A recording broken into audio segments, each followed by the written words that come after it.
നിയമസഭാ തെരഞ്ഞെടുപ്പിലെ പരാജയത്തിന് പിന്നാലെ കാരണം പരിശോധിക്കാൻ ഇടത് പാർട്ടികൾ. പരാജയം വിലയിരുത്താനും കാരണം പഠിക്കാനും സിപിഐ-സിപിഐഎം കേന്ദ്ര നേതൃയോഗങ്ങൾ ഡൽഹിയിൽ ചേരും. സിപിഐയുടെ നേതൃയോഗങ്ങൾ ഇന്ന് ആരംഭിക്കും.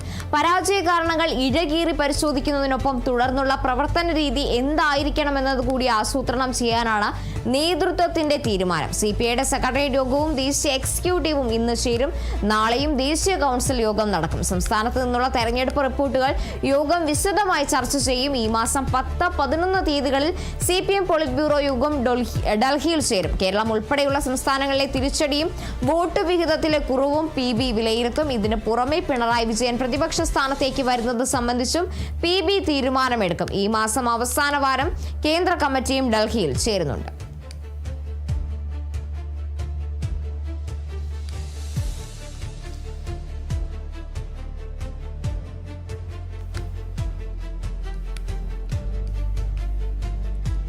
എന്നാലും നിയമസഭാ തെരഞ്ഞെടുപ്പിനേറ്റ കനത്ത തിരിച്ചടിക്ക് പിന്നാലെയാണ് കാരണം പരിശോധിക്കാൻ ഇടത് പാർട്ടികൾ യോഗം ചേരുന്നത്. പരാജയം എന്തുകൊണ്ടുണ്ടായി എന്ന കാര്യത്തിൽ വിലയിരുത്തൽ നടത്താനും അതിനെക്കുറിച്ച് പഠിക്കാനുമാണ് CPI-CPIM കേന്ദ്ര നേതൃയോഗങ്ങൾ ഡൽഹിയിൽ ചേരുന്നത്. CPIയുടെ നേതൃയോഗങ്ങൾ ഇന്നാണ് ആരംഭിക്കുക.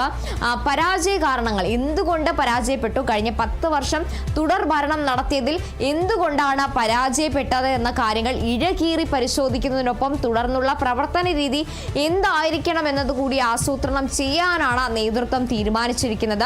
CPIയുടെ സെക്രട്ടേറിയറ്റ് യോഗവും ദേശീയ എക്സിക്യൂട്ടീവാണ് ഇന്ന് ചേരുന്നത്. നാളെയും ദേശീയ കൗൺസിൽ യോഗം നടക്കും. സംസ്ഥാനത്ത് നിന്നുള്ള തെരഞ്ഞെടുപ്പ് റിപ്പോർട്ടുകളായിരിക്കും യോഗം എന്തായാലും വിശദമായി ചർച്ച ചെയ്യുക. പല മണ്ഡലങ്ങളിലും അല്ലെങ്കിൽ പാർട്ടിക്ക് ഏറ്റവും സ്വാധീനമുള്ള പല മണ്ഡലങ്ങളിലും പാർട്ടിക്കുണ്ടായ തിരിച്ചടി വ്യക്തമായി തന്നെ പരിശോധിക്കാനാണ് യോഗത്തിലെ തീരുമാനം. ഈ മാസം 10-11 തീയതികളിൽ CPM പോളിറ്റ് ബ്യൂറോ യോഗവും ഡൽഹിയിൽ ചേരും. പോളിറ്റ് ബ്യൂറോ യോഗത്തിലും തെരഞ്ഞെടുപ്പിനേറ്റ കനത്ത തിരിച്ചടി തന്നെയായിരിക്കും പ്രധാനമായും ചർച്ചയാവുക. കേരളം ഉൾപ്പെടെയുള്ള സംസ്ഥാനങ്ങളിലെ തിരിച്ചടിയും വോട്ട് വിഹിതത്തിലെ കുറവും PB വിലയിരുത്തും. എന്തുകൊണ്ട് പല മന്ത്രിമാരടക്കം പരാജയപ്പെടുന്ന സാഹചര്യമായിരുന്നു നിയമസഭാ തെരഞ്ഞെടുപ്പിൽ കേരളത്തിൽ ഉണ്ടായത്, ഇതെന്തുകൊണ്ട് സംഭവിച്ചു എന്ന കാര്യത്തിൽ വ്യക്തമായ ചർച്ച തന്നെയായിരിക്കും നടക്കുക. ജയിച്ചവരിൽ തന്നെ വോട്ട് വിഹിതത്തിലുണ്ടായ കുറവടക്കം പരിശോധിക്കും.